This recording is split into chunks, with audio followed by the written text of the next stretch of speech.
રાજકોટની civil hospital અવારનવાર કોઈને કોઈ કારણોસર વિવાદમાં રહેતી હોય છે. અહીં સામાન્ય માણસ તો ઠીક, પણ જાણીતી હસ્તીઓનો પણ સિવિલ હોસ્પિટલનો કડવો અનુભવ થતો હોય છે.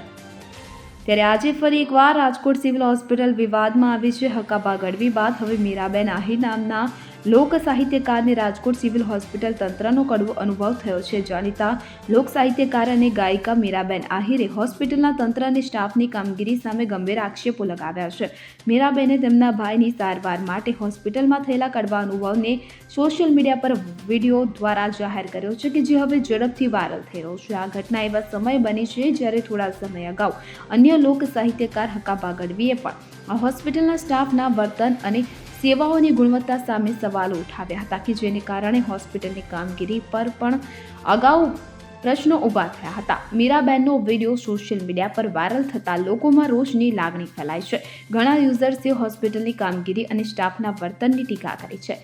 એક્સ પર ઘણા યુઝર્સે આ ઘટના અંગે પોસ્ટ કરીને સરકાર અને સંબંધિત અધિકારીઓને ટેગ કર્યા છે, જેમાં તેઓએ આ મુદ્દે તાત્કાલિક કાર્યવાહીની માંગ કરી છે. એક યુઝર્સે લખ્યું કે રાજકોટનું નફ્ફટ સિવિલ હોસ્પિટલનું તંત્ર સરકાર યોગ્ય કાર્યવાહી કરશે.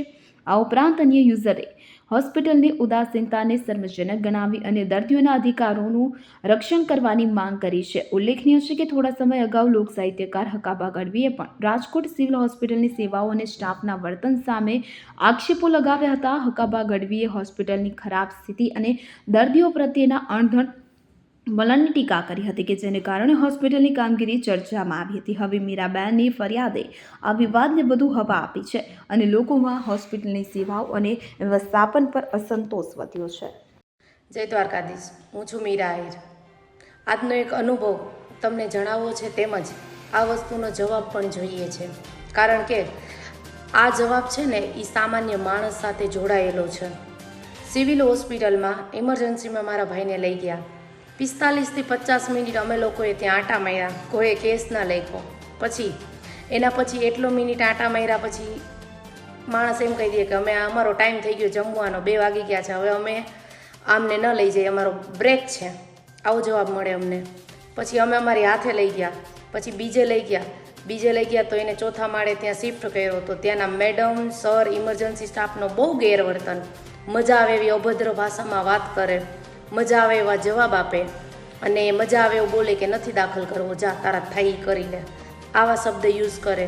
તો આ વસ્તુમાં જવાબદાર કોણ?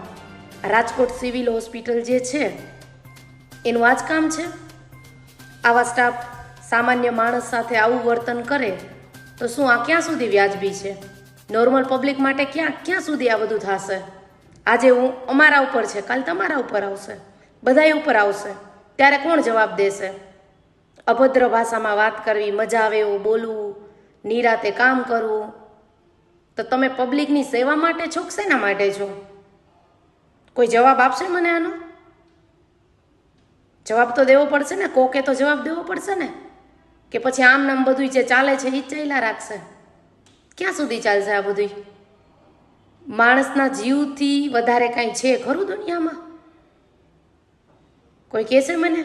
આ વસ્તુનો મને જવાબ જોઈએ છે. રાજકોટ સિવિલ હોસ્પિટલ આ વસ્તુનો જવાબ જોઈએ છે મને, જે તમારા સ્ટાફની બહુ એટલે બહુ ગેરવર્તન કરે છે અને મજા આવે એવા જવાબ આપે છે ને એનો. Bureau report CN24 news. હવે જુઓ દેશ દુનિયાની તમામ ખબરો તમારી આંગળીના ટેરવે.